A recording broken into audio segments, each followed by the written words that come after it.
الحمد لله الذي هدانا لهذا وما كنا لنهتدي لولا أن هدانا الله والصلاة والسلام على سيدنا ومولانا محمد بن عبد الله أما بعد. يقول الله سبحانه وتعالى في كلامه بعد أعوذ بالله من الشيطان الرجيم بسم الله الرحمن الرحيم وأنزلنا إليك الذكر لتبين للناس ما نزل إليهم صدق الله العظيم. وقال النبي صلى الله تبارك وتعالى عليه وسلم من تكلم في القرآن برأيه فأصاب فقد أخطأ أو كما قال عليه الصلاة والسلام. میرے نہایت قابل احترام بزرگوں، عزیز دوستوں، نوجوان ساتھیوں، پس پردہ سننے والی معزز مقدس دینی ماؤں اور بہنوں، اللہ جل جلالہ وعم نوالہ کے بے انتہا فضل و کرم، خصوصی لطف و انعام، خاص عنایت، شفقت، مہربانی کے طفیل ہمارے درمیان درس قرآن کا سلسلہ شروع کرنے سے پہلے قرآن کریم کے حقوق کے متعلق تفصیل سے بات آئی، اور اس کے بعد یہ ذکر کیا گیا تھا کہ قرآن کریم کے نازل کرنے کی ہمارے لیے ضرورت کیوں پڑی، اور پھر اس کے بعد یہ عرض کیا گیا تھا کہ قرآن کریم جو اللہ کے نبی علیہ السلام پہ نازل ہوا ہے اس کو وحی کہتے ہیں. تو وحی کتنے قسموں کی ہوتی ہے؟ اللہ کے نبی پہ جو اللہ کے احکامات اور ہدایات اللہ کی طرف سے اترے وہ کن کن طریقوں سے اترے اور اس کی کیا کیا قسمیں رہی ہیں، اس سے پہلے اس پر بات ہوئی. اور پھر مکی آیتیں کون سی ہے، مدنی آیتیں کون سی ہے، اور پھر قرآن کریم کا جو شان نزول ہے تو شان نزول کس کو کہتے ہیں، اس کے بارے میں تفصیل سے بات آئی. آج کی مجلس میں انشاءاللہ اس سے متعلق آخری بات رہے گی، اور آئندہ سورۃ الفیل کی تفسیر شروع ہو جائے گی. آج کی مجلس میں کچھ ضروری باتیں عرض کر کے اپنی بات کو ختم کرتا ہوں. قرآن کریم چونکہ رسول اکرم صلی اللہ علیہ وسلم پر مختلف حالات میں اور لوگوں کی ضروریات کے اعتبار سے اور زمانے کے اندر مختلف سالوں کے اندر آہستہ آہستہ نازل کیا گیا، کیونکہ جیسی ضرورت تھی، جیسے سوالات تھے، جیسے اعتراضات تھے، جیسا ماحول تھا اور جیسی برائیاں تھیں اور جو احکامات لوگوں کو دینا تھا اس کے مطابق قرآن کریم نازل کیا گیا. تو اس لیے قرآن کریم کو ایک ہی ساتھ لکھ دینا اور نازل ہوتے ہی فوراً ایک کتاب کے اندر اس کو جمع کر دینا یہ آسان کام نہیں تھا، اس لیے کہ جب یہ نازل ہی ایک ساتھ نہیں ہوا تو ایک ساتھ اس کو کتابی شکل میں جمع بھی نہیں کیا جا سکتا تھا. تو اس لیے شروع دور کے اندر جب اللہ کے نبی علیہ السلام پہ قرآن کریم نازل ہوا اور 23 سال تک یہ سلسلہ نازل ہونے کا چلتا رہا، تو اس دور اور اس زمانے میں زیادہ جو زور دیا گیا قرآن کریم کی حفاظت کے لیے وہ حافظے پہ دیا گیا کہ یادداشت، اس کو یاد کرو اور اپنی مضبوط یادداشت کے ذریعے اس کو اپنے سینے میں محفوظ کرو. رسول اکرم صلی اللہ علیہ وسلم جب شروع میں قرآن کریم نازل ہوتا تو اللہ تعالیٰ نے سورۃ القیامہ میں اس کی طرف اشارہ کیا ہے. سورۃ القیامہ کی تفسیر اپنی جگہ آئے گی تو وہاں اس کی تفسیر انشاءاللہ آئے گی. اس موقع سے متعلق بات یہ ہے کہ اللہ کے نبی جب قرآن نازل ہوتا تھا شروع میں تو آپ حضرت جبرائیل جو آیتیں لے کر آتے تھے تو وہ آپ ساتھ ساتھ دہراتے بھی جاتے تھے. وہی نازل ہو رہی ہے اور ساتھ ساتھ اپنی زبان مبارک سے آپ ان آیتوں کو دہراتے جا رہے ہیں، اور اس لیے آپ جلدی جلدی دہرا رہے ہیں تاکہ وہ آیتیں مجھے اچھی طرح یاد ہو جائیں. یعنی کہیں ایسا نہ ہو کہ جبرائیل آئے ہیں اور وہ یہاں سے اللہ کی وحی سنائیں اور چلے جائیں اور ذہن میں پوری طرح بات محفوظ نہ ہو. تو یہ آپ کے ذہن میں یہ بات تھی تو آپ نازل بھی ہو رہی ہے اور ساتھ ساتھ اس کو دہرا رہے ہیں. تو اللہ تعالیٰ نے سورہ قیامہ کی آیتیں نازل کر کے آپ کو یہ فرمایا کہ لا تحرک بی لسانک لتعجل بہ ان علینا جمعہ وقرآنہ فإذا قرأناه فاتبع قرآنه ثم إن علينا بيانه کہ جب قرآن نازل ہو تو آپ جلدی جلدی یاد کرنے کے لیے اپنی مبارک زبان کو مت ہلائیے، اس لیے کہ اس کا جمع کرنا، اس کا پڑھانا، اس کا یاد کرانا، اس کا حفظ کرانا، اس کو آپ کے سینے میں محفوظ کرانا، یہ ہماری ذمہ داری ہے۔ تو آپ حفظ کی فکر نہ کریں، یادداشت کی فکر نہ کریں، ہم آپ کے سینے کو قرآن کریم کا محفوظ خزانہ بنا دیں گے۔ تو اللہ نے آپ کو یہ اطمینان دلا دیا، یہ تسلی دے دی، تو اللہ کے نبی علیہ السلام پھر آئندہ وہی نازل ہوتی تو آپ اس کو غور سے سنتے تھے، اور خود بخود اللہ تعالیٰ نے ایسا انتظام کیا کہ آپ کا سینہ ان آیتوں کو مکمل محفوظ کر لیتا تھا، اور اللہ کے نبی کا سینہ قرآن کریم کی حفاظت کا ایسا خزانہ بن گیا جس میں معمولی سی غلطی کا امکان اور معمولی سی تبدیلی کا کوئی امکان باقی نہیں رہا۔ اور پھر اس پر مزید یہ کہ رسول اکرم صلی اللہ علیہ وسلم ہر سال رمضان المبارک میں آپ حضرت جبرائیل امین علیہ السلام کے ساتھ خود قرآن کریم کا دور بھی کرتے تھے۔ قرآن کریم آپ ان کو سناتے تھے، جبرائیل کو، ہر سال یہ معمول۔ اور جس سال آپ کی وفات ہوئی ہے اس سال تو آپ نے 2 مرتبہ حضرت جبرائیل کے ساتھ قرآن کریم کا دور کیا، ان کو اللہ کا قرآن سنایا۔ تو آپ کا سینہ ایک ایسا محفوظ خزانہ تھا کہ جس کے اندر قرآن کریم کو اللہ نے محفوظ کیا۔ تو قرآن کریم جس ذات پہ نازل ہوا وہی سب سے پہلے اس کے حافظ بھی ہیں، اللہ کے نبی علیہ السلام کی ذات اور آپ کی ہستی۔ اور اسی طرح جہاں اللہ کے نبی علیہ السلام کا سینہ اس کا محفوظ خزانہ، وہیں یہ بات بھی تھی کہ اللہ کے نبی صحابہ کرام رضوان اللہ علیہم اجمعین کو بھی قرآن کریم کے الفاظ یاد دلاتے تھے۔ جہاں آپ قرآن کی آیتوں کے معنی اور مطلب صحابہ کو بتاتے تھے، وہیں قرآن کے الفاظ بھی آپ ان کو یاد دلاتے تھے۔ تو نتیجے کے اندر صحابہ کرام رضوان اللہ علیہم اجمعین میں بھی حفاظ قرآن کی ایک بڑی جماعت تیار ہو گئی تھی، اور ان کی تعداد تو لکھا ہے کہ سینکڑوں میں تھی، یعنی 100 میں ان کی تعداد تھی، جن میں خلفائے راشدین خاص طور سے حضرت ابوبکر، حضرت عمر، حضرت عثمان، حضرت علی رضی اللہ عنہم، اور اس کے علاوہ حضرت طلحہ، حضرت سعد، حضرت عبداللہ ابن زبیر، حضرت عبداللہ ابن عباس، اور حضرت عبداللہ ابن عمر ابن عاص، حضرت عمر ابن عاص، اور کئی نام ہیں اس میں صحابہ کے۔ اور خواتین میں، عورتوں میں، مستورات میں ام المومنین عائشہ صدیقہ رضی اللہ عنہا، سیدتنا ام سلمہ رضی اللہ عنہا، حضرت حفصہ رضی اللہ عنہا، یہ بھی حفاظ قرآن میں سے ہیں، قرآن کریم کی حافظوں میں سے۔ اور اتنا اہتمام تھا، آپ غور کریں قرآن کریم کو یاد کرنے کا، سیکھنے کا،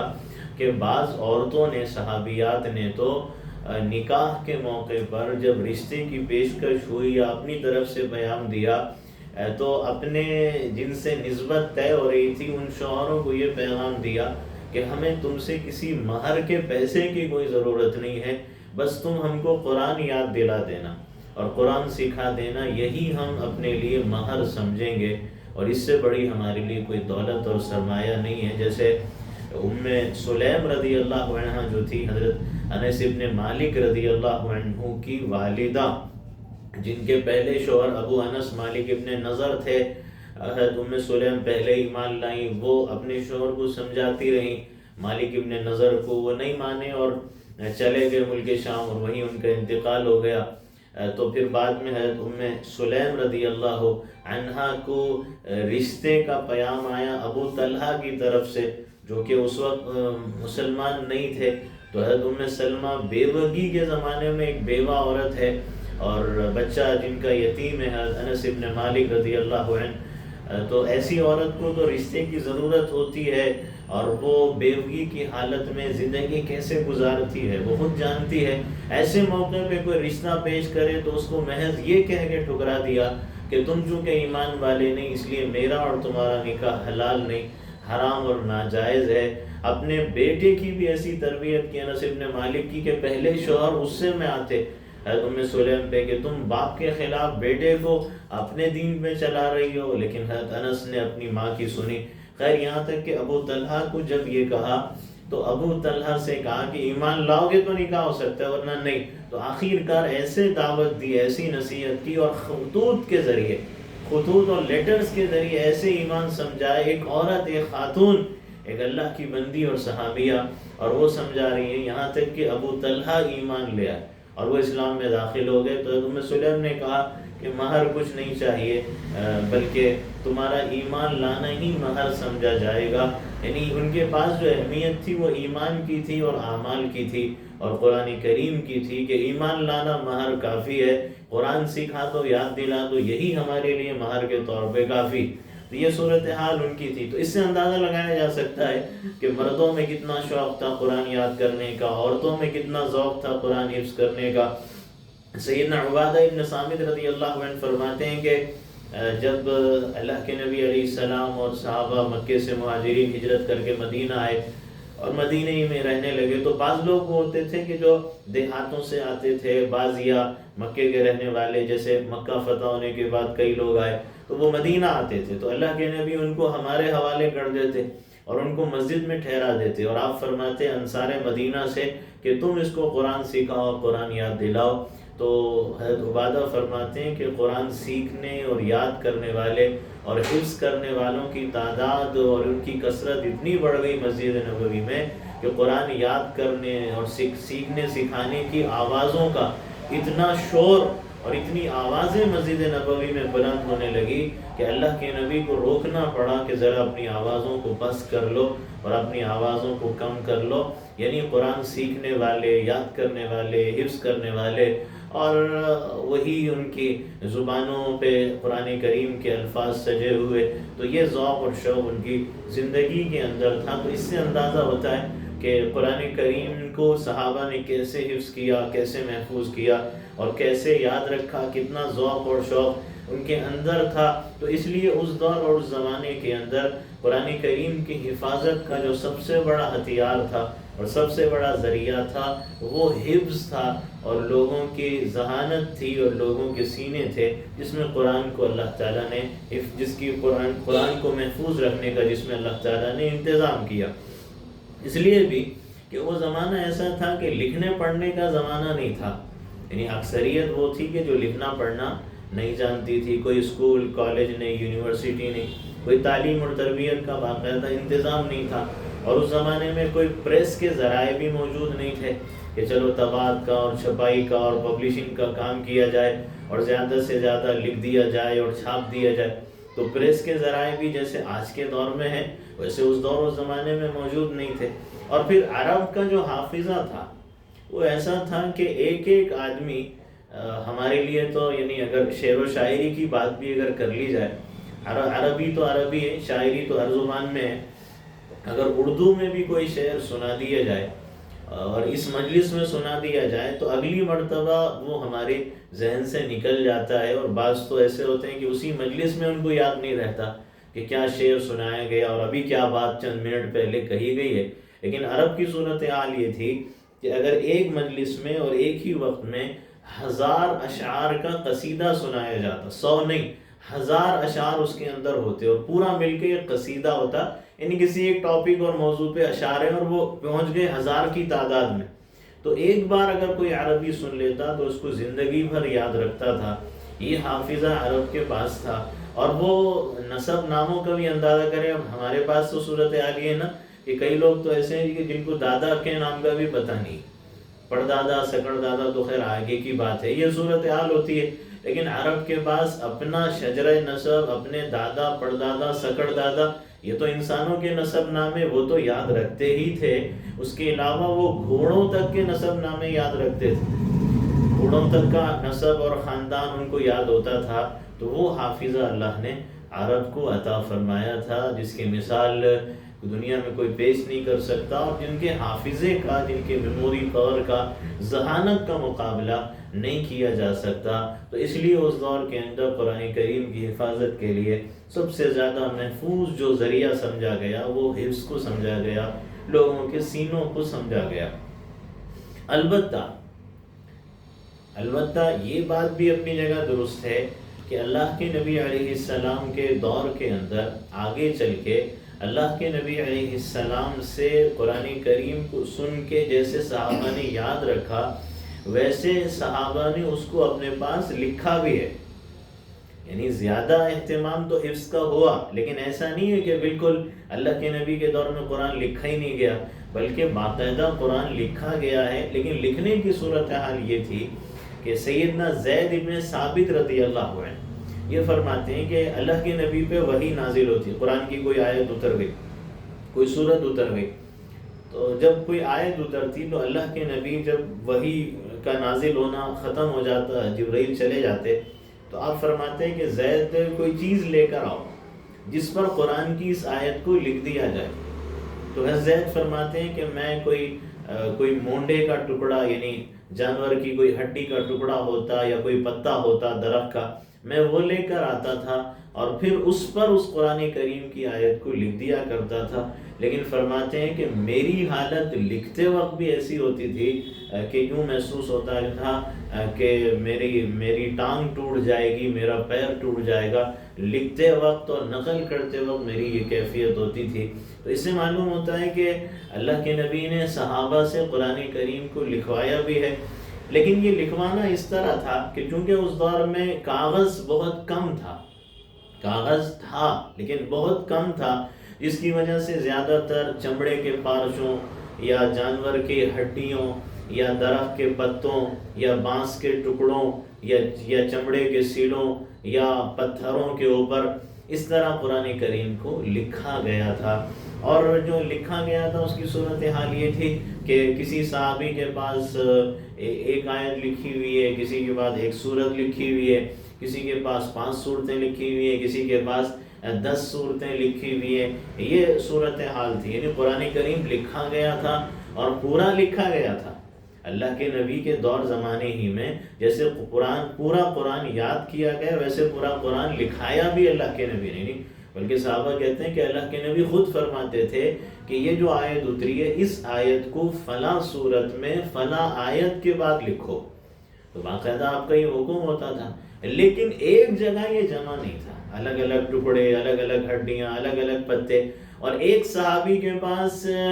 پورا قرآن لکھا ہوا ہے، نہیں کسی کے پاس کچھ آیتیں، کسی کے پاس 10 آیتیں، کسی کے پاس 10 سورے، کسی کے پاس 5 سورے. تو یہ صورتحال تھی رسول اکرم صلی اللہ علیہ وسلم کے دور میں. لیکن قرآن کریم کی جیسے حفاظت کا حفظ کے ذریعے انتظام اللہ کے نبی نے کیا، قرآن کریم کی حفاظت کا کتابت اور لکھنے کے ذریعے بھی انتظام ہو، بلکہ جیسے خاص حفاظ قرآن تھے صحابہ میں، ویسے خاص کاتبین وحی بھی تھے.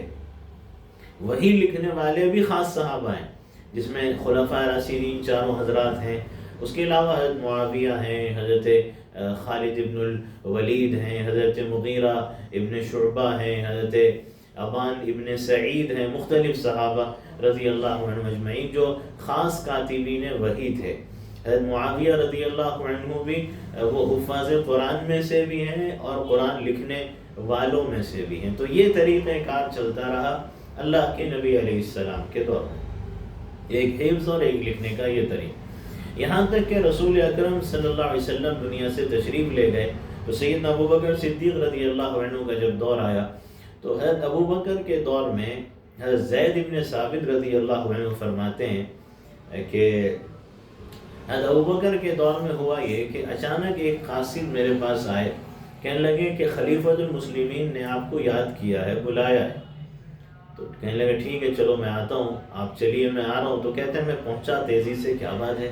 اچانک یاد کیا. حضرت ابو بکر نے خلافت کے زمانے میں پہنچا تو دیکھا کہ حضرت عمر کھڑے ہیں، حضرت ابو بکر کھڑے ہیں اور دونوں ایک سوچ میں پڑے ہوئے ہیں، فکر میں. تو میں نے پوچھا کہ حضرت ابو بکر آپ نے کیوں بلایا؟ تو کہنے لگے بات یہ ہے کہ ابھی یہ حضرت عمر آئے ہیں اور یہ کہہ رہے ہیں کہ ہوا یہ ہے کہ یمامہ کا ایک مقابلہ ہوا، یمامہ کے میدان میں ایک مقابلہ ہوا، معرکہ یمامہ. تو اس کے اندر ہوا یہ ہے کہ صحابہ میں سے جو حفاظ قرآن تھے، جو حافظ تھے قرآن کے، ان میں سے ایک بڑی تعداد اس معرکے مقابلے میں شہید ہو گئی.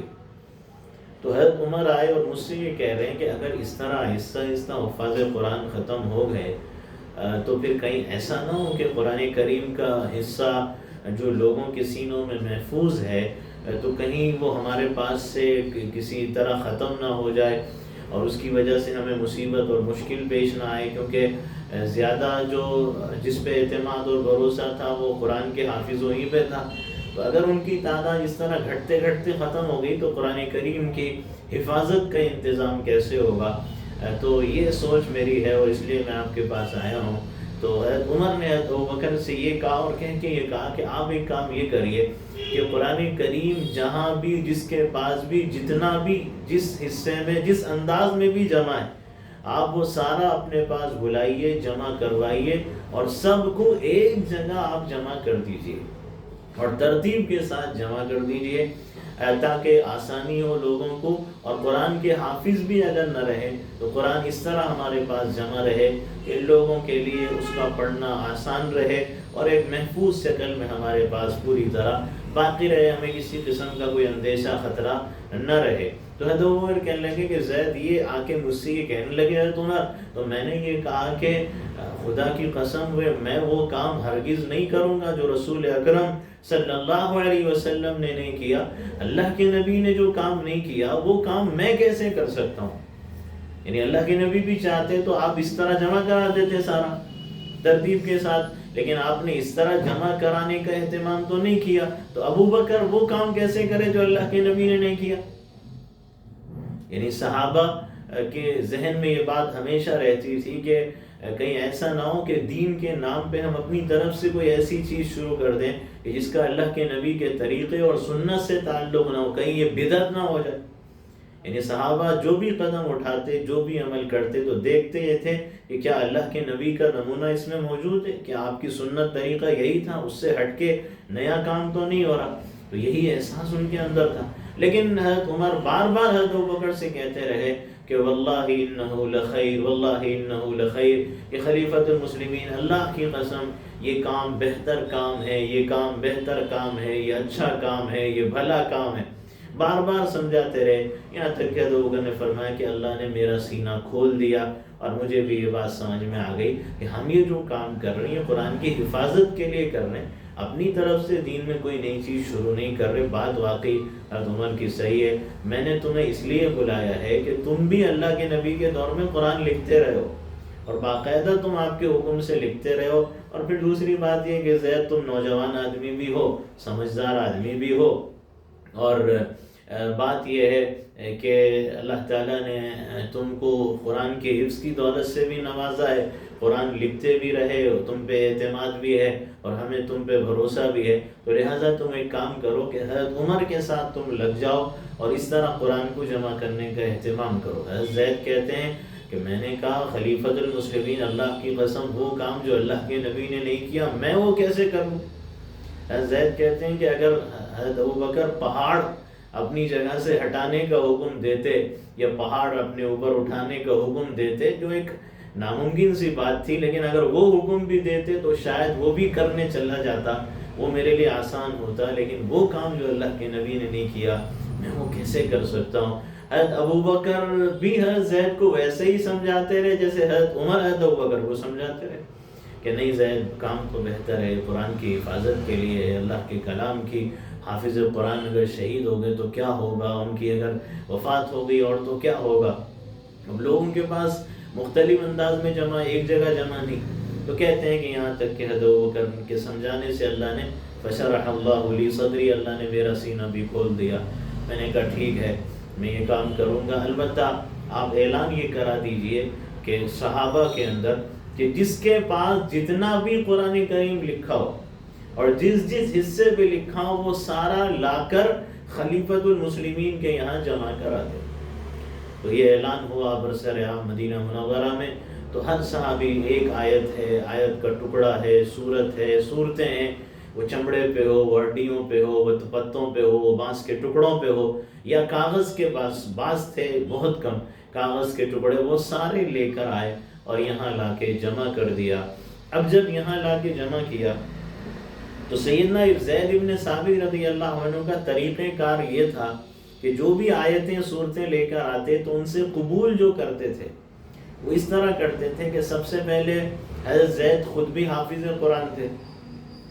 تو حضرت زید ابن ثابت رضی اللہ عنہ جب خود حافظ قرآن تھے تو وہ اپنی یادداشت سے ابھی اس پر اعتماد اور بھروسہ کر کے دیکھ لیتے، لیکن اس کے باوجود قرآن کریم کی حفاظت کا مسئلہ ہے، قرآن کریم پہ اعتماد اور بھروسے کی بات ہے، لہٰذا اکیلے اپنی یادداشت پہ بھروسہ نہیں کیا۔ حضرت ابوبکر نے ساتھ میں زید کے حضرت عمر کو لگا دیا کہ حضرت عمر کو آپ ساتھ لے کے یہ کام کریں، تو حضرت عمر بھی حافظ قرآن تھے، تو جو بھی صحابی بھی آیت یا سورت لے کے آتے تو حضرت زید اور حضرت عمر دونوں سب سے پہلے اپنے حافظے سے اس کی تصدیق کرتے کہ ہاں واقعی تم جو لے کر آئے ہو یہ لکھا ہوا ہے، واقعی ہم نے بھی یاد کیا ہے اور ہمارے حافظے میں بھی یہ بات ہے، پہلا طریقہ۔ دوسرا طریقہ یہ ہوتا تھا کہ جو صحابی بھی آیت لے کر آتے تو ان سے یہ کہا جاتا تھا کہ اس کے اوپر آپ 2 گواہ پیش کریں،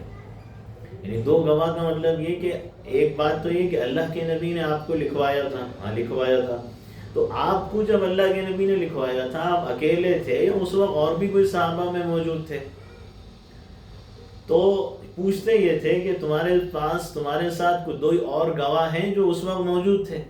تو وہ حضرات مزید 2 گواہ پیش کرتے تو تصدیق کرتے کہ ہاں واقعی یہ اللہ کے نبی نے یہ آیت لکھوائی تھی۔ اور اس طرح پھر تیسرا طریقہ یہ ہوتا تھا کہ اس موقع کے اوپر چونکہ مختلف صحابہ کے پاس قرآن کریم لکھا ہوا ہے تو اپنے حافظے اپنا حافظہ بھی ہے اس سے بھی تصدیق کر رہے ہیں، پھر اس کے بعد 2 گواہ بھی پوچھ رہے ہیں، پھر اس سے بھی تصدیق کر رہے ہیں، اور پھر اس کے علاوہ جو مختلف حضرات کے پاس لکھا ہوا ہوتا تھا اس سے بھی تصدیق کرتے تھے، کیونکہ یہ ہوتا تھا نا کہ ایک آیت یا ایک سورت ایک صحابی کے پاس لکھی ہوئی ہے تو دوسرے صحابی کے پاس بھی لکھی ہو، ایک تو یہ کہ صرف موجود ہو اس موقع پہ دیکھنے والے اللہ کے نبی کے پاس تو ان سے تو تصدیق ہو گئی، ایک تو یہ کہ وہ ہیں کہ جن کے پاس بھی اس طرح لکھا ہوا ہے یہی آیت جیسے اس صحابی کے پاس لکھی ہوئی تو ان سے بھی تصدیق کیا کرتے تھے۔ تو یہ طریقہ کار سیدنا زید ابن ثابت رضی اللہ تعالی عنہ نے اختیار کیا کہ اس طرح تصدیق کرتے اور اس طرح توثیق کرتے، اور پھر اس طرح قرآن کریم کی مختلف آیتیں مختلف صورتیں ان کو ایک جگہ جمع کرنے کا اہتمام کیا گیا۔ ایک وہ صحیفہ بھی تھا اللہ کے نبی کے دور کا جس کے بارے میں مشہور ہے کہ حضرت عمر رضی اللہ عنہ جب اسلام نہیں لائے اور خبر پہنچی بہن بھائی کے اسلام لانے کی اور دروازے پہ مارا تو حضرت خباب جو اندر پڑھا رہے تھے جس میں سورہ طٰہٰ کی آیتیں اور سورہ حدید کی آیتیں تھیں، تو وہ صحیفہ بھی وہ ہے جو اللہ کے نبی کے دور میں لکھوایا گیا، اسی لیے تو لکھا ہوا تھا اور ان کے گھر میں باقاعدہ اس کی تعلیم کا اہتمام ہو رہا تھا خباب رضی اللہ عنہ کی طرف سے، وہ بھی موجود تھا۔ تو یہ سارے طریقے سارے ذرائع اور سارے وسائل استعمال کیے اور اس کی بنیاد پر حضرت ابوبکر رضی اللہ عنہ کے دور میں قرآن کریم کو مکمل اور کمپلیٹ صورت میں ایک جگہ جمع کرنے کا اہتمام کیا گیا۔ اس کے لیے پھر باقاعدہ اس کا ایک نسخہ تیار کر لیا گیا اور پھر وہ نسخہ سیدنا ابوبکر صدیق رضی اللہ عنہ کے پاس بھی رہا جس میں سارا قرآن ایک جگہ جمع کیا گیا تھا، اور پھر اس کے بعد آگے چل کے سیدنا عمر ابن خطاب رضی اللہ عنہ کے پاس وہ نسخہ رہا۔ حضرت عمر نے پھر اپنے آخری دور میں اپنی بیٹی حضرت حفصہ رضی اللہ عنہ کے وہ نسخہ حوالے کیا، اور پھر حضرت عثمان رضی اللہ عنہ کا دور آیا۔ جب حضرت عثمان رضی اللہ عنہ کا دور آیا تو ایک اختلاف شروع ہوا، اور اختلاف یہ ہوا کہ چونکہ اب اسلام جو تھا وہ صرف عرب تک محدود نہیں رہا، یہاں سے نکل کے عرب کی سرزمین سے روم اور ایران تک پہنچ گیا، لوگ وہاں بھی مسلمان ہونے لگے۔ اب جب روم اور ایران کے لوگ مسلمان ہوتے تھے وہ بھی قرآن سیکھتے تھے، اب وہ جو قرآن سیکھتے تھے ظاہر سی بات ہے کہ جو صحابہ یہاں سے وہاں جا رہے ہیں یا پھر صحابہ کے ساتھ تابعین ہیں جنہوں نے صحابہ سے قرآن سنا ان کے ذریعے وہ قرآن سیکھتے تھے۔ اسی طرح جو تاجرین ہوتے تھے تجارت کے لیے مسلمان آتے تھے عرب کی سرزمین سے اور ان علاقوں میں جاتے تھے تو ان سے وہاں کے مسلمان قرآن سیکھتے تھے۔ تو اب بات یہ ہے کہ قرآن کریم جو ہے یہ 7 قرأتوں پہ نازل کیا گیا ہے، یعنی قرآن کریم جو پڑھنے کے 7 طریقے ہیں اس کے، تو وہ جو قرآن کریم پڑھنے کے 7 طریقے ہیں وہ ایک علمی بات ہے، بس میں یہاں ذکر کر رہا ہوں کہ یہ بات ہمارے علم میں رہے۔ اب اس میں جو 7 طریقے سے قرآن پڑھا جاتا ہے اس میں معنی کی تبدیلی نہیں ہوتی ہے، بس وہ پڑھنے کا ایک اختلاف ہے، عرب کے لغت کے اعتبار سے، عرب کی بولی اور لہجوں کے اختلاف سے، تو 7 طریقوں سے قرآن پڑھا جاتا ہے، خلاصہ یہ۔ تو اب کسی صحابی نے اللہ کے نبی علیہ السلام سے ایک طریقے کے مطابق قرآن سیکھا، کسی صحابی نے ایک طریقے کے مطابق قرآن سیکھا، تو اب یہ حضرات جا رہے ہیں روم و ایران، اب اپنے شاگردوں کو سکھا رہے ہیں تو وہ اسی طریقے کے مطابق سکھا رہے ہیں جس طریقے کے مطابق اللہ کے نبی سے سیکھا تھا۔ تو اب جب تک وہ حضرات جو عرب کی سرزمین پہ تھے ان کو تو علم ہے یہ 7 طریقے صحیح ہے، اللہ کے نبی نے سب کو صحیح قرار دیا، اس میں کوئی بھی غلط نہیں، تو اس وقت تک تو کوئی اختلاف نہیں تھا۔ لیکن وہ روم و ایران والے ان کو پتہ نہیں ہے، تو اب وہ اپنے جس استاد سے قرآن سیکھا ہے وہ دوسرے سے سن رہے ہیں کہ ارے ان کا انداز الگ ہے پڑھنے کا، تو وہ کہہ رہے ہیں تم غلط پڑھ رہے ہو، وہ کہہ رہا ہے میں صحیح پڑھ رہا ہوں، دوسرا کہہ رہا ہے تم غلط پڑھ رہے ہو، اس پر ایک اختلاف پیدا ہو گیا۔ یہ علم نہ ہونے کی وجہ سے تھا اس بارے میں، تو اس اختلاف کی وجہ سے حضرت عثمان ابن عفان رضی اللہ عنہ نے یہ خطرہ اندیشہ محسوس کیا کہ لوگ کہیں قرآن کے بارے میں اس طرح اختلاف کا شکار نہ ہو جائیں، تو اس لیے ضرورت ہے اس بات کی کہ قرآن کریم کو پھر دوبارہ سے ایک ایسے انداز میں جمع کیا جائے کہ جو حضرت ابوبکر کے دور میں جمع کیے ہوئے طریقے ہی کے مطابق ہو، لیکن اس میں کچھ خاص چیزوں کا اضافہ کیا جائے۔ اضافے کا مطلب یہ تھا کہ جیسے مثال کے طور پر حضرت ابوبکر رضی اللہ عنہ کے دور میں قرآن پورا جمع تو ہو گیا ایک جگہ، لیکن اس کے اندر صورتیں جو تھی وہ ترتیب سے نہیں تھی، یعنی جو اب ہمارے سامنے قرآن ہے جس ترتیب کے ساتھ صورتیں ہیں نا، ایک کے بعد ایک، بقرہ ہے،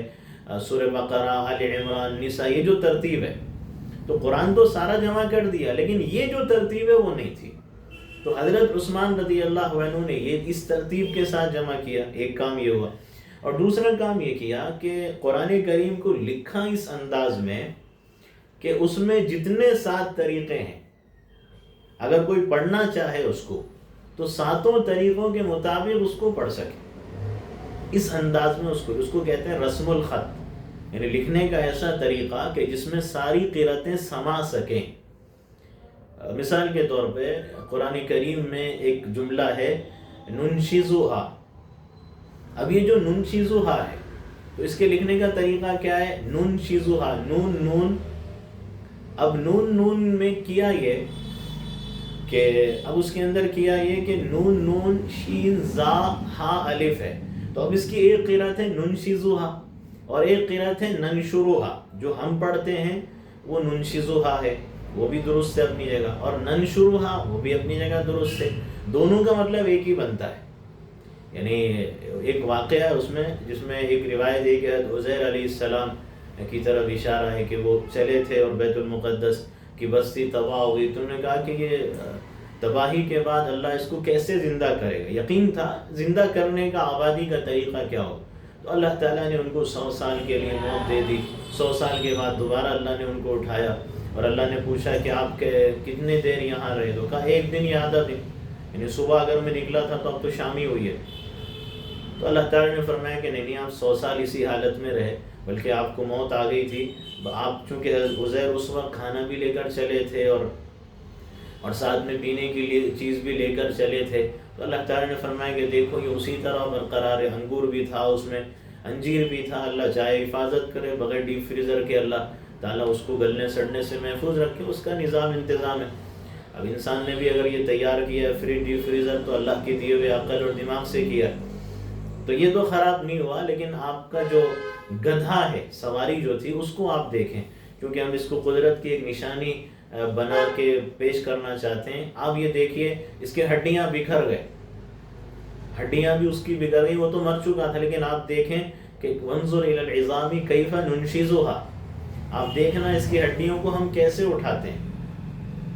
ہم اس کو کیسے اٹھاتے ہیں، ننشزها، ایک ہے ننشرها، پھیلانا، تو اب ہڈیوں کو پھیلا کر اس کو جمع کر دینا ہو یا ہڈیوں کو اپنی جگہ سے اٹھا دینا ہو، مطلب تو ایک ہی بنتا ہے، یعنی مقصد تو اس کا ایک ہی ہے،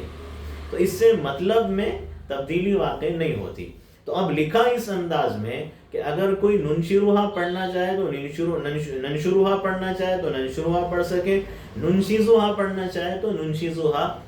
پڑھ سکے، اس انداز کے اندر اس کو لکھا تھا۔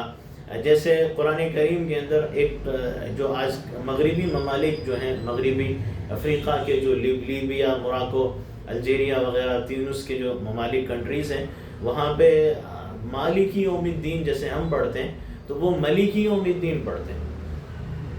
تو مالک بھی مالک ہوتا ہے، مالک بھی بادشاہ ہوتا ہے، مالک بھی ہو سکتا ہے، مالک بادشاہ بھی ہو سکتا ہے، اور اللہ تعالیٰ تو مالک الملک ہے. اب اللہ کو جو ہم مالکی یوم الدین کہہ رہے ہیں تو اس میں مالک کے اندر ملک بھی آ جاتے ہیں، اس کی بادشاہت کا اقرار بھی ہے، اس کی ملکیت کا اقرار ہے. تو وہ حضرات پڑھتے ہیں ملکی یوم الدین. تو اس سے مطلب میں کوئی تبدیلی نہیں آتی، آپ مالک کہو یا ملک کہو، یعنی بات تو اس کے اندر تقریباً ایک ہی ہے. تو اب یہ جو ملک ہے تو اس انداز میں انہوں نے لکھا کہ اگر کوئی مالکی پڑھنا چاہے تو میم پہ آپ کھڑا زبر لگا دو تو مالکی بن سکتا ہے. کوئی اس کو ملکی پڑھنا چاہے تو زبر لگا دو، صرف میم لکھا ہوا ہے تو ملکی بھی پڑھ سکتا ہے. تو اس انداز کے اندر لکھا. جیسے ہے ایک قرأت میں کہیں آتا ہے لا یقبلو، کہیں آتا ہے لا تقبلو. تو ایسے انداز میں لکھا کہ شکل تو یا کی بنا دی یقبلو پہ، لیکن وہاں پہ نقطے نہیں ڈالے کیونکہ ایک قرأت کے مطابق 2 اوپر نقطے ڈالنا پڑے گا تو یقبلو ہو جائے گا، ایک قرأت کے مطابق 2 نیچے نقطے ڈالنا پڑے گا یقبلو ہو جائے گا. تو ساری قرأتیں اس کے اندر سما سکے اس انداز کے اندر اس کو جمع کیا. اور پھر اس کے اندر یہ کیا کہ جو مصحف یعنی حضرت عمر رضی اللہ عنہ نے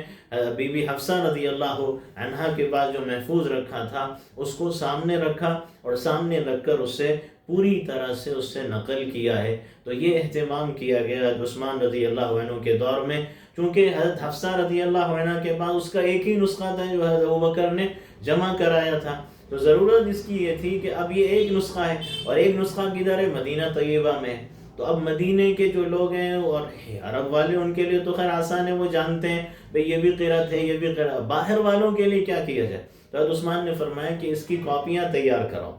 اس کی نقلیں تیار کرو. ایک کو تو رہنے دو مدینے میں، ایک بھیج دو مکہ، ایک بھیج دو بصرہ، ایک بھیج دو کوفہ، ایک بھیج دو یمن، اور فرمایا کہ ایک بھیج دو بحرین. تو مختلف علاقوں میں اس کو بھجوایا. کل 7 نسخے، ایک نسخے کی کاپی میں مزید 6. تو اس طرح نسخے تیار کرا کے اس کی نقلیں اور کاپیاں تیار کرا کے مختلف ملکوں اور علاقوں میں بھیج دیا تاکہ سب کو پتہ چل جائے کہ یہ وہ قرآن کریم ہے جس کو اس قرأت میں بھی پڑھ سکتے ہیں، اس قرأت میں بھی پڑھ سکتے ہیں، اور لوگوں کے اندر سے اس بارے میں اختلاف ختم ہو جائے. تو یہ طریقہ کار حضرت عثمان رضی اللہ عنہ کے دور میں اختیار کیا گیا. اور پھر اللہ تعالیٰ نے ایسا انتظام کیا کہ پھر اس کے بعد سے لوگوں کے اندر جو اختلاف کا اندیشہ تھا وہ بھی ختم ہو گیا، لوگوں کے اندر کے جھگڑے صحیح غلط حق باطل کے ختم ہو گئے، اور قرآن ایک تو سینوں میں بھی محفوظ رہا، قرآن کتابی شکل میں بھی محفوظ رہا، دنیا کے مختلف ملکوں اور علاقوں میں وہ کاپیاں اور نقلیں بھی چلی گئیں، اور امت اسی کو پڑھتی رہی اور اسی کے مطابق قرأت کرتی رہی، اور الحمدللہ آج تک وہ سلسلہ جاری ہے. اور یہ جو سارے انتظامات ہوئے حضرت ابوبکر کے دور میں، عثمان کے دور میں، یہ اللہ کی طرف سے اس وعدے کی تکمیل ہے جو اللہ نے قرآن کریم میں کیا ہے کہ اِنَّا نَحْنُ نَزَّلْنَا الذِّكْرَ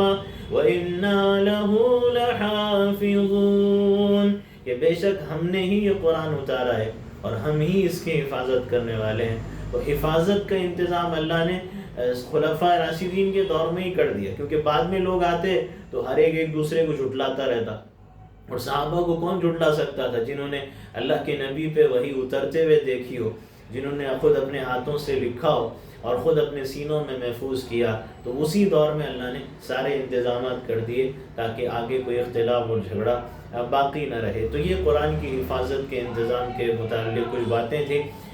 قرآن کریم کے اندر 2-3 چیزیں، جیسے رکوع ہے، رکوع کے جہاں پہ رکوع ختم ہوتا ہے وہاں پہ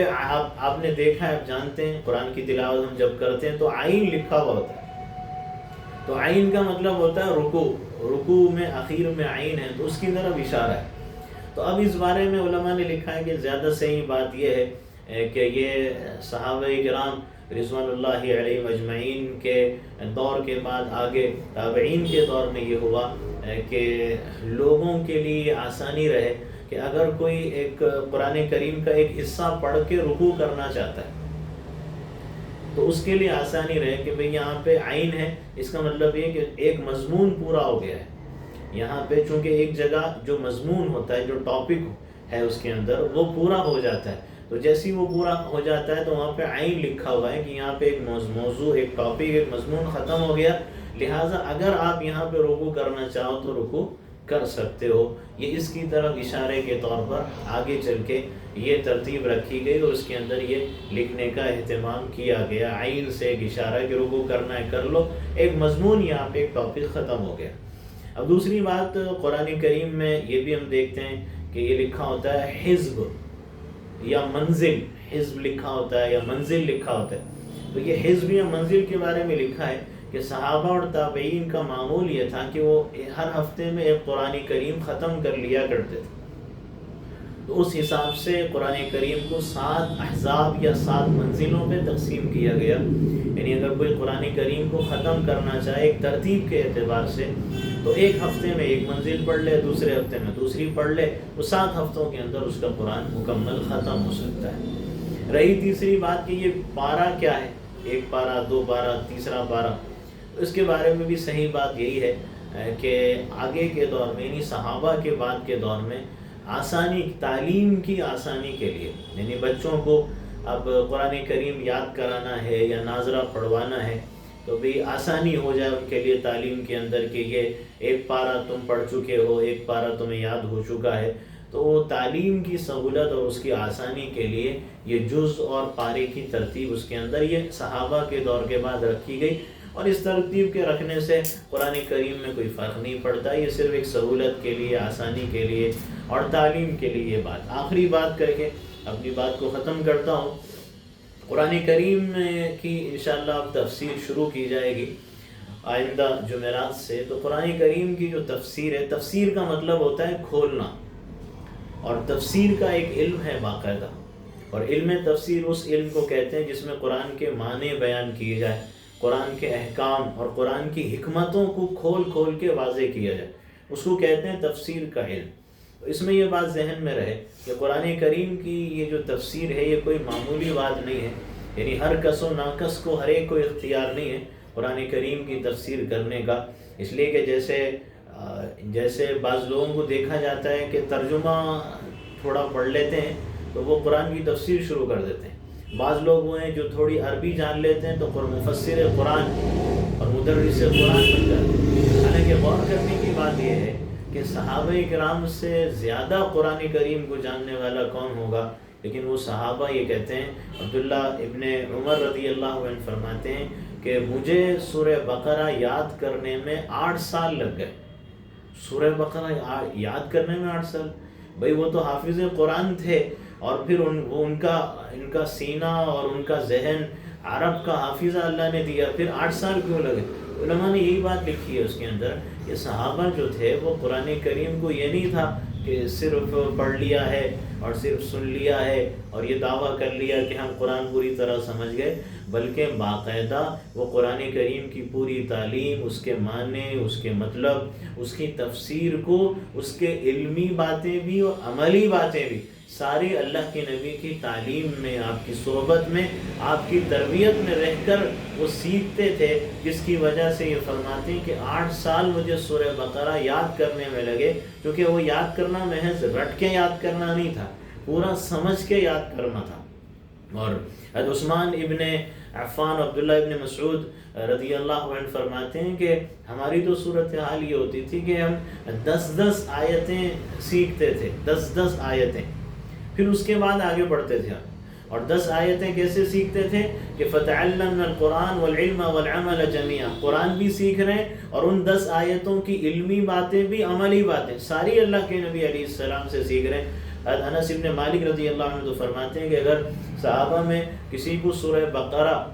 اور سورہ آل عمران اگر جلدی یاد ہو جاتی تو صحابہ میں اس کا بڑا مرتبہ ہوتا تھا، یعنی یاد کرنے کا مطلب یہ کہ اس کے سارے علمی اور عملی باتوں سے ساری واقفیت کے ساتھ اس کو یاد کرتے تھے۔ تو صحابہ تو پھر ان سے زیادہ عربی کون جانتا ہے، ان کو کیا ضرورت تھی سالوں اور برسوں لگانے کا، اللہ کے نبی کی تعلیم میں، صحبت میں، تربیت میں رہو اور ایک ایک چیز معلوم کرو، اور اس کے بعد ہی پھر وہ یہ کہیں کہ اب ہمیں قرآن یاد ہوا ہے، اب ہم قرآن کو سمجھیں، اب ہم نے قرآن سیکھا۔ وہ فوراً سیکھ لیتے اور فوراً یہ دعویٰ، ان کو تو دعویٰ کرنے کا حق بھی حاصل تھا، وہ تو صحابہ کرام ہیں، لیکن اس سے پتہ چلتا ہے کہ محض عربی زبان سے واقفیت کافی نہیں ہے۔ جیسا کہ اگر کسی کو انگلش زبان اچھی طرح آتی ہے تو اس کا مطلب یہ تو نہیں ہے کہ وہ میڈیکل کی کتابیں، میڈیسن کی کتابیں پڑھ لے اور پڑھنے کے بعد وہ خود بخود ڈاکٹر بن جائے۔ اس کے لیے ظاہر سی بات ہے میڈیکل کالج میں باقاعدہ تعلیم اور تربیت حاصل کرنی پڑتی ہے۔ انجینئر ہے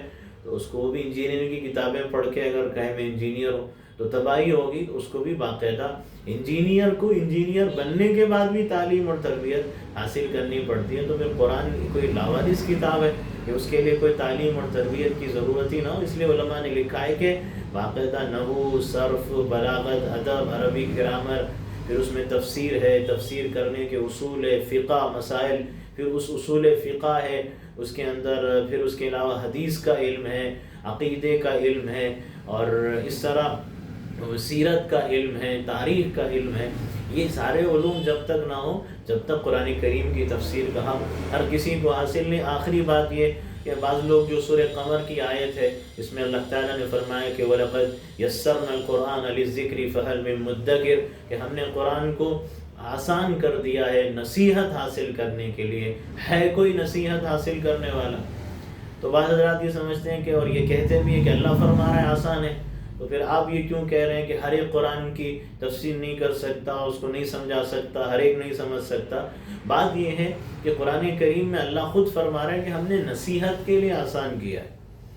اللہ یہ نہیں فرما رہا کہ ہم نے مسائل بتانے کے لیے آسان کیا ہے، ہم نے کوئی اس میں عقیدے کی بات سمجھانے کے لیے آسان کیا ہے کہ اب حلال حرام جائز ناجائز خود بتانا شروع کر دو۔ اللہ نے اس لیے تھوڑی فرمایا، نصیحت کے لیے، اس لیے کہ قرآن کریم کی آیتیں دو طرح کی ہیں۔ ایک تو وہ آیتیں ہیں جس میں نصیحت کی باتیں ہیں، جنت کا تذکرہ، اس کے انعامات، نعمتیں، یہ کرو گے تو یہ ملے گا، یا جہنم کا تذکرہ، اس کے عذابات، اس کی آگ کا تذکرہ، یہ گناہ، یہ برائی پہ جہنم، اور اسی طرح مختلف قوموں کے حالات، واقعات ہیں، قوم عاد، سمود، قوم لوط، اور قوم نوح، قوم شعیب اور قوم سبا، اس طرح فرعون کے ہیں، قارون کے ہیں۔ یہ جو واقعات ہیں قرآن کریم کے اندر جن سے عبرت ملتی ہے، جن سے ایک نصیحت ملتی ہے، ایک سبق اور ایک رہبری اور رہنمائی ملتی ہے، اور اس کے علاوہ قرآن کریم کے اندر تقویٰ، پرہیزگاری اختیار کرنے کی دعوت ہے، اپنی اصلاح کی دعوت ہے، ہدایت حاصل کرنے کی دعوت ہے۔ تو یہ وہ باتیں ہیں جن کا تعلق نصیحت حاصل کرنے سے ہے، تو ان کو سمجھنا یہ ہر ایک کے لیے اللہ نے آسان کر دیا ہے کہ یہ جو باتیں یہ تو ہر ایک سمجھ سکتا ہے، جنت، جہنم، قوموں کے حالات اور واقعات، لیکن قرآن کریم کی دوسری آیتیں وہ ہیں جن کا تعلق عقائد سے ہے، عقیدوں سے ہے، احکام سے ہے، مسائل سے، حلال حرام جائز ناجائز سے ہے۔ تو اس کو سمجھنا اور سمجھانا، اس سے مسائل نکالنا اور بتانا، اور اس کی بنیاد پر فتوے دینا اور علم کو سمجھنا، یہ ہر ایک کا کام نہیں، یہ علماء کا کام ہے، یہ مفتیان کرام کا کام ہے کہ وہ بتائیں گے کہ حلال کیا ہے، حرام کیا ہے، جائز اور ناجائز کیا ہے، قرآن سے کیا مسائل معلوم ہو رہے ہیں۔ یہ نہیں کہ اپنی طرف سے مفسر بن جائے اور پردے کے اوپر خود فتویٰ دینا شروع کر دے، اور اپنے طرف سے مفسر بن جائے اور نکاح کے اوپر خود فتویٰ دینا شروع کر دے کہ نہیں پردہ اتنا ہی ہے، اتنا نہیں ہے۔ جیسے بعض مفسر ہیں وہ کہتے ہیں کہ چہرے کا پردہ نہیں ہے، بعض کہتے ہیں کہ بس نگاہ کا پردہ اور دل کا پردہ کافی ہے، اس برقعے اور پردے کی ضرورت کیا ہے؟ اب سود آ گیا تو سود کی تفسیر کرنا ان کو شوق ہے تفسیر کرنے کا، تو وہ کہتے ہیں نہیں یہ سود حرام نہیں ہے جو آج کے دور میں، وہ دور میں جو سود تھا وہ حرام تھا۔ بعض کہتے ہیں کہ نہیں کسی خاص حالات میں حرام تھا، خاص حالات میں حرام نہیں ہے، تو اپنی طرف سے وہ تفسیر شروع کر دیتے ہیں۔ تو اس کی اجازت ہر ایک کو نہیں، ہر کسی کو نہیں۔ آخری بات اللہ کے نبی علیہ السلام نے یہاں تک آپ نے یہ بات ارشاد فرما دی ہے کہ من قال فی القرآن بغیر علم فلیتبوأ مقعدہ من النار، جو اس قرآن کریم کے اندر بغیر علم کے کوئی بات کہے علم نہیں ہے اس کو، لیکن پھر بھی شوق ہے، بتانا ہے کہ میں